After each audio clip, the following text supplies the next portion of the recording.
बिस्मिल्लाहिर्रहमानिर्रहीम। This is Sajjad Ali and you are watching English made excellent YouTube channel पे आपको खुशामदीद करता हूं और एक नई वीडियो के साथ आपकी खिदमत में हाज़िर हूं।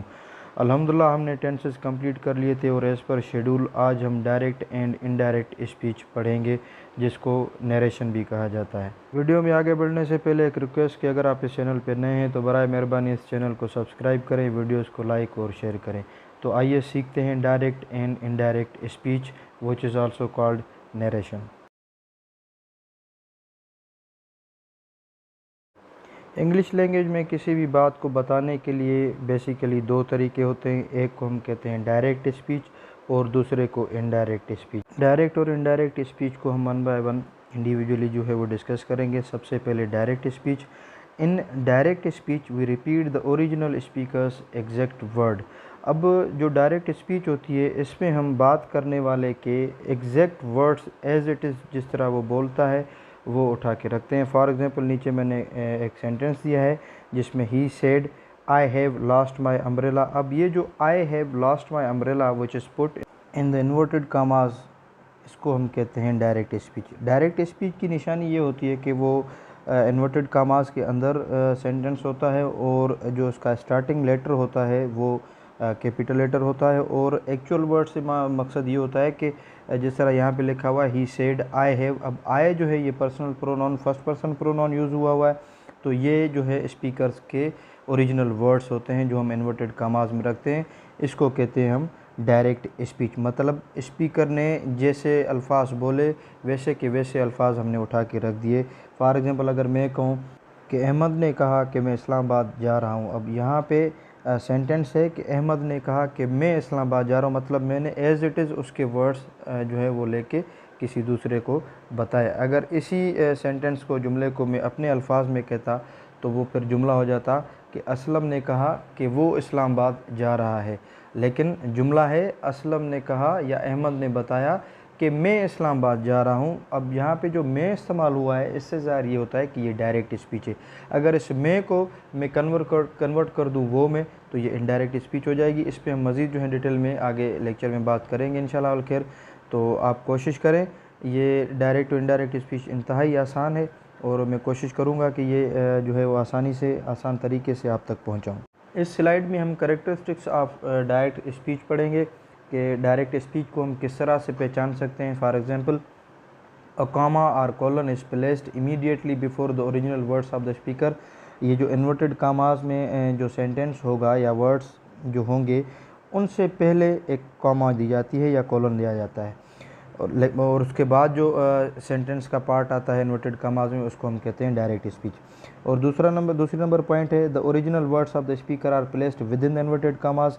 स्पीकर के जो ओरिजिनल वर्ड्स, जो असली बात उसने की हुई होती है, उसको हम इन्वर्टेड कामाज में रखते हैं और उस सेंटेंस का पहला लेटर जो होता है वो वो कैपिटल लेटर होता है। फॉर एग्ज़ाम्पल नीचे मैंने एक सेंटेंस दिया है शी सेड, अब उसके बाद कॉमा है, कॉमा के बाद जो सेंटेंस का पार्ट आता है जो इन्वर्टेड कामाज में है आई एम योर फ्रेंड, ये बेसिकली है डायरेक्ट स्पीच।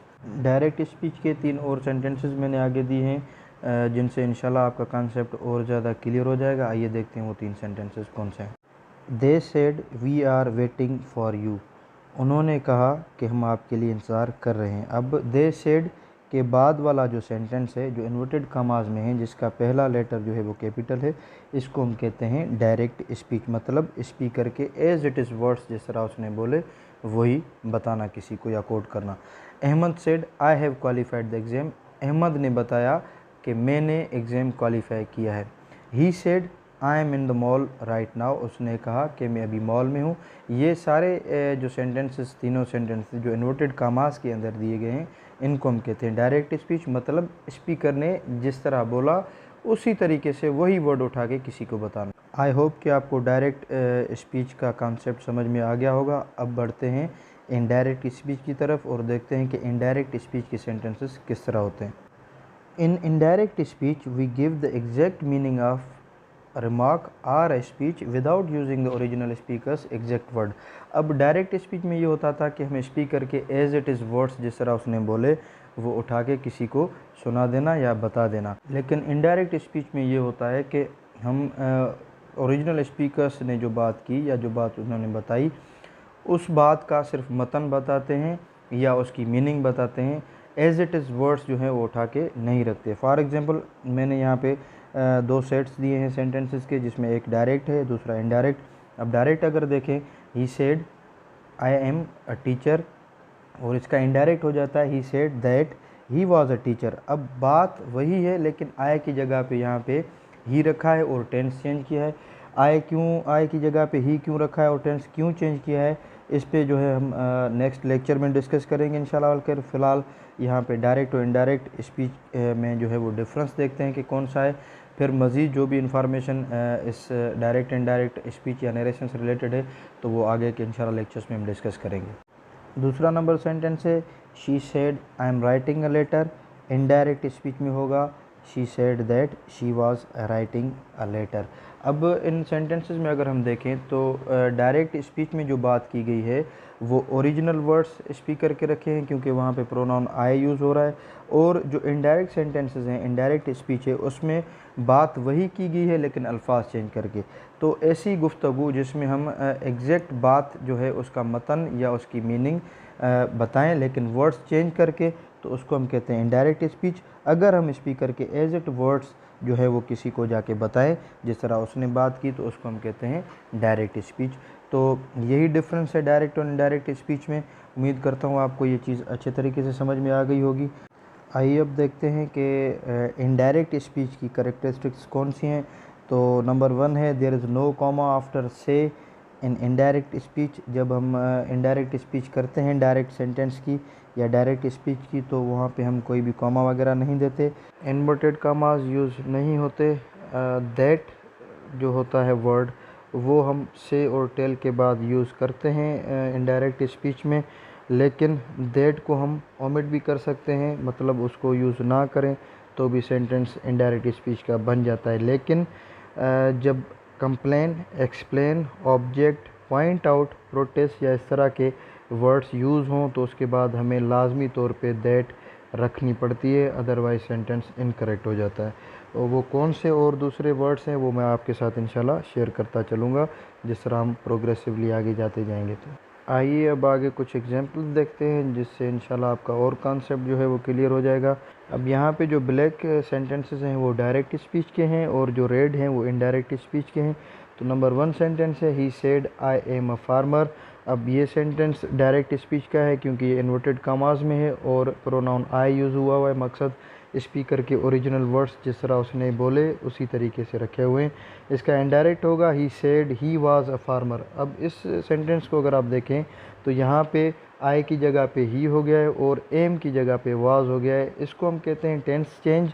इसका रूल होता है, सारे टेंसेस के रूल्स हैं वो हम आगे इंशाल्लाह नेक्स्ट लेक्चर में पढ़ेंगे। फ़िलहाल हमें सिर्फ डायरेक्ट और इनडायरेक्ट स्पीच में फ़र्क समझने की ज़रूरत है। दूसरा नंबर सेंटेंस है fisherman said to him I caught a few fish today. मछुआरे ने उसको बताया कि मैंने आज बहुत ही कम या ना होने के बराबर मछलियाँ पकड़ी। यहाँ पे भी अगर आप गौर करें तो आई की जगह पे ही हो गया है और टेंस इंटेक्ट रखा है हमने, टेंस चेंज नहीं हुआ। ये प्रोनाउंस और टेंस चेंज के हवाले से कुछ रूल्स हैं जो हम इंशाल्लाह नेक्स्ट लेक्चर में पढ़ेंगे।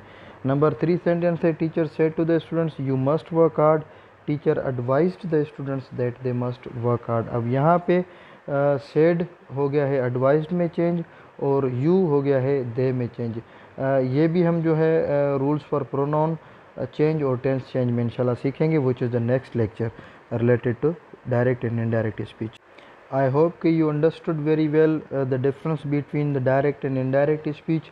अगर आपको कोई चीज़ समझ में नहीं आई तो मुझे कमेंट्स में ज़रूर बताइएगा, इंशाल्लाह फिर उस चीज़ को मज़ीद हम क्लियर करके जो है वो स्टडी करने की कोशिश करेंगे। तो अब आइए आगे बढ़ते हैं और देखते हैं कि डायरेक्ट स्पीच के जो है वो कौन कौन से हिस्से होते हैं। As far as direct speech is concerned it consist of 2 parts. Number 1 है रिपोर्टिंग वर्ब और नंबर 2 है रिपोर्टेड स्पीच। अब रिपोर्टिंग वर्ब क्या होता है? It is the starting sentence that introduces the reported speech.